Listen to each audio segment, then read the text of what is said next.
Okay, so basically for me, dati, hindi naman din ako, ewan ko kung dahil sa family background ko, pero parang yung mommy ko kasi dahil kung saan mo, huwag ka muna mag-aanak eh. May ganun siya, madam. And so I would be afraid to have a child when I was young because I was afraid of the responsibilities. And then when I really wanted to have a child, in all fairness, it only took me 2 months. And I was pregnant right away.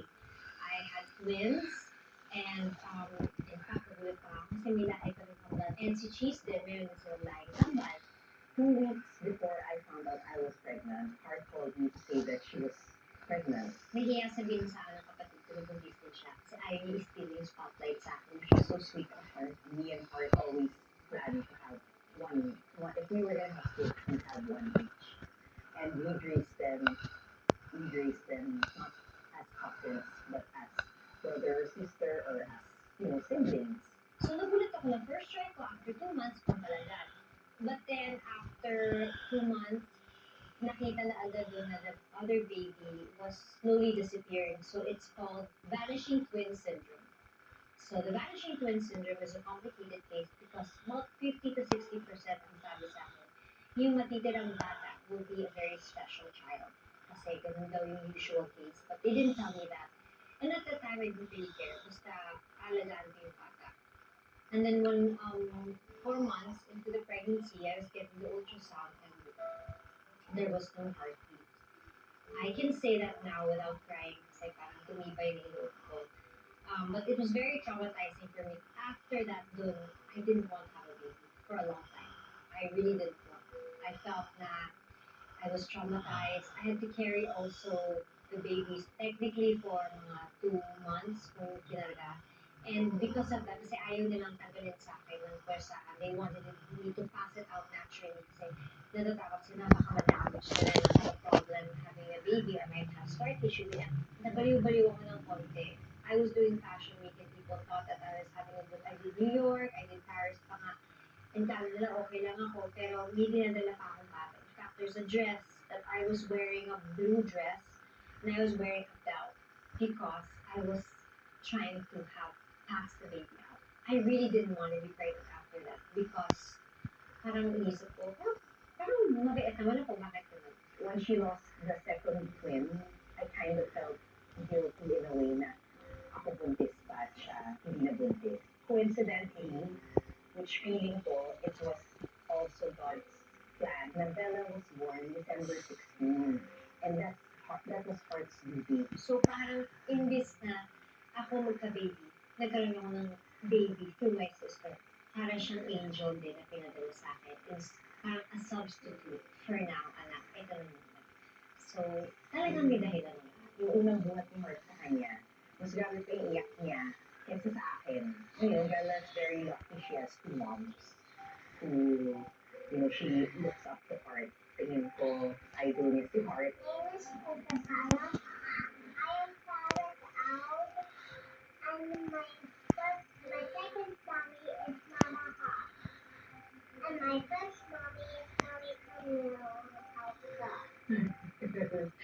Kasi ang kulit-kulit niya.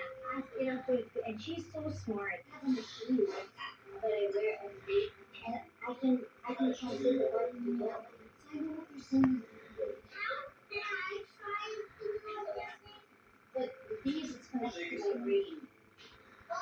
So, we can iba yung galing ko ay nagmana sa lola. Well, parati niya sinasabi na surrogate lang daw ako at siya yung nanay talaga ng mga anak ko. I like it. I like sharing, I like sharing my joys with her. I like sharing motherhood with her. And I hope one day, in God's perfect time, that she has, she has her own. Took time for me to recover. And then when I finally wanted to get pregnant again, I couldn't get pregnant anymore. And then I did the tests. Nalaman ko, there's nothing wrong with me. And in fairness, nothing wrong to Cheese. Congratulations. But basically, my body, even if I was like in my 30s, parang yung production ng eggs ko, parang na ako nasa late 40s. So, konti na lang yung natitirang eggs sa akin. So, naka-harvest kami ng 4 eggs, and only 2 were good. Got a surrogate mother, and she was pregnant, and she was carrying my baby girl. And then after parang not very long, nawala yung baby girl. And then, yun, medyo masakit kasi parang inisip ko, boy and girl yun eh. Last girl ko na yun. And then finally, just like a few months ago, we decided to take a chance to try the boy, my last remaining embryo. And nabuo siya. Parang meron na siyang heartbeat. And then, after 1 week, hindi rin siya nagano. So that one is very hard for me because um, parang for me, that's my last try. And nung hinarvest yung eggs ko, nung mga times na yun, ano na to, parang umangago na. So, kung konti na lang yung natitira sa akin ng mga eggs nung time yun, uy, pa kaya ngayon. I want her to feel that love. I want her to feel, the feeling of being a mother. The feeling of unconditional love for someone. Kaya sinasave ko pa rin lahat ng gamit ko para mapunta sa kanya. Ngayon, that's why sinasabi ko, blessing yung mga children sa akin kasi we don't even know. Ito pala yung mayayari sa akin, pero alam na ni Lord, kaya binigyan niya ako ng dalawa na alam ko, meron akong, hindi ko sinasabing alagaan nila ako o gusto kong alagaan nila ako o kailangan bilang anak alagaan yung mga magulang. Gusto ko lang meron akong makakwentuhan kung wala ako, yung masishare ko yung mga good experiences ko, yung mga hardships ko, yung mga lessons ko, para hindi masasayang. Yung they will learn from my hardships as well. That's all I kind of wanted. And I'm very thankful na kung sino pa yung pinaghirapan ko, at hindi ko ginusto yung sitwasyon. In fact, I think I've said a lot of bad things during my stupid times.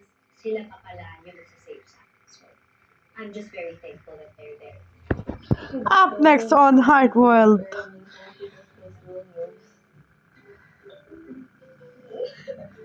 Meron dito